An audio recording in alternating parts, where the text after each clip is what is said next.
Thanks for joining us for another video. As an ongoing effort at Maverick Car Company, we're doing our best to share some of the information and knowledge that we have about car ownership and buying and selling.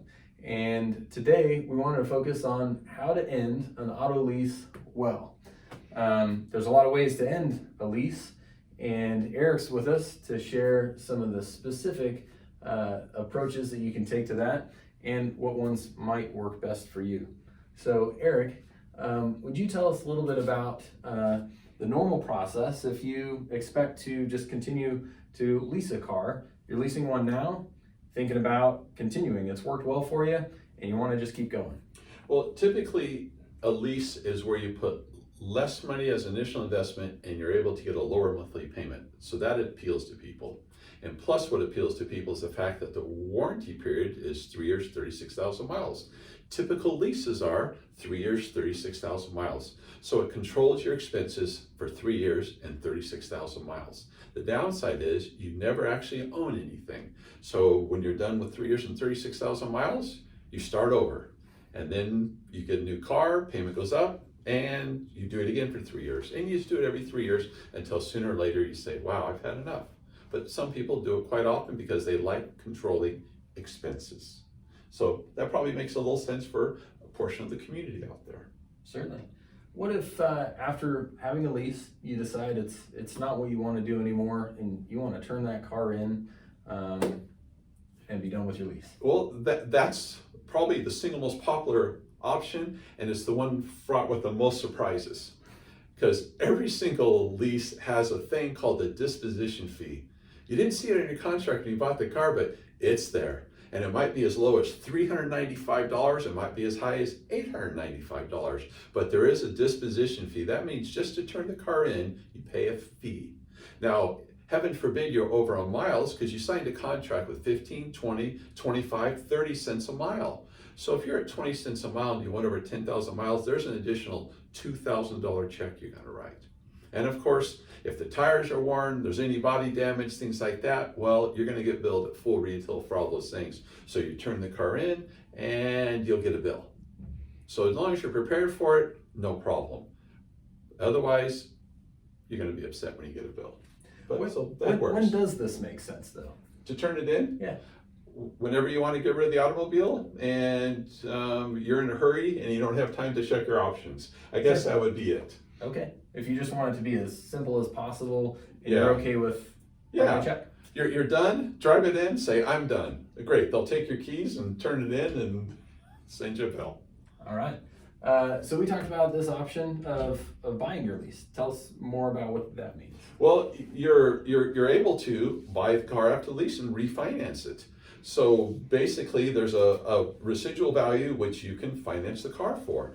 But what happens is you start a new loan over. You start one loan, pay it off, and then you do another loan. So a 3-year lease, and then what do? You go finance the car for another 5 years. And then the amortization starts all over again.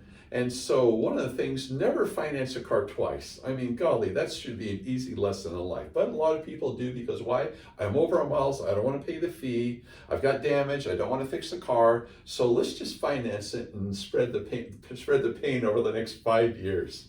That's what people do. If you're gonna buy a car, buy it up front. Don't lease it, then buy it. It's expensive to say the least. Makes sense. Tell me if I've bought this car though, and I love it. Okay. And I'm okay driving it for the next 5-10 years. Would this be an option? Sure, and it does work for people. If you're low on miles and the car's in good condition and everybody loves it, sure, you can buy it and it might work out for you. But again, you financed it once, you're financing a second time. So most of our fiscally conservative customers know that that's financially not a great thing to do. I love the car so much, I'll spend extra money on it. Okay, I'd rather spend extra money on a dog, but hey, that's okay. All right. Our fourth option that we've talked about and we'll share with you is the option of you can actually sell the car on your own and buy it out of the lease. Well, most people don't consider this, but your car is a payoff just like a purchase. You can call the lender and say, what's the payoff? And they'll tell you exactly what it is. And there's so many ways to market things right now. You got Facebook, you got Craigslist, you've got all the websites, Edmunds, Blue Book, everything else, right? And so you can take your car and you can take pictures of it. You can write a nice description, wash it all up, and put it for sale. You are going to have to field the phone calls and maybe do a test drive or two, but that's a very good idea, because what happens, everybody thinks if you sell a car private party, you're going to get more money for it. Well, there's your answer, how to get the most money. You want to end your lease well, think about selling it.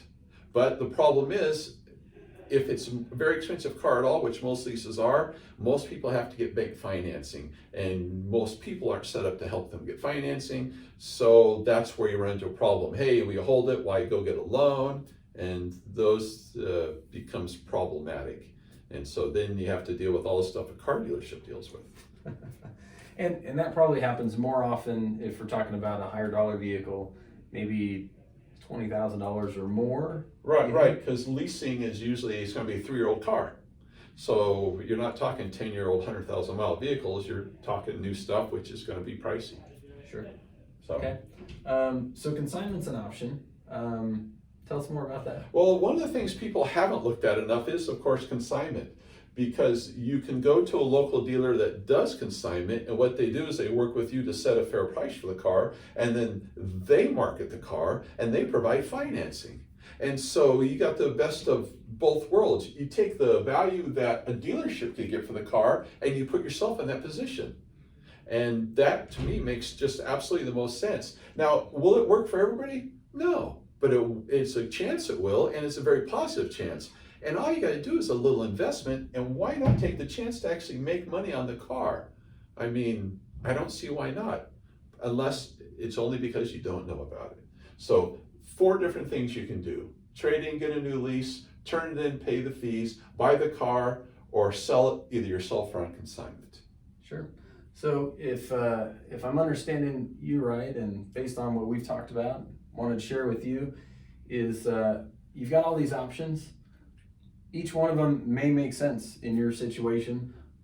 In general, assuming a lot of the things that we've talked about are true, selling that vehicle on your own or doing that through consignment is quite often what's going to give you the best result and make you feel like you ended that lease well. And that's what we wanted to focus on. Thanks for watching today.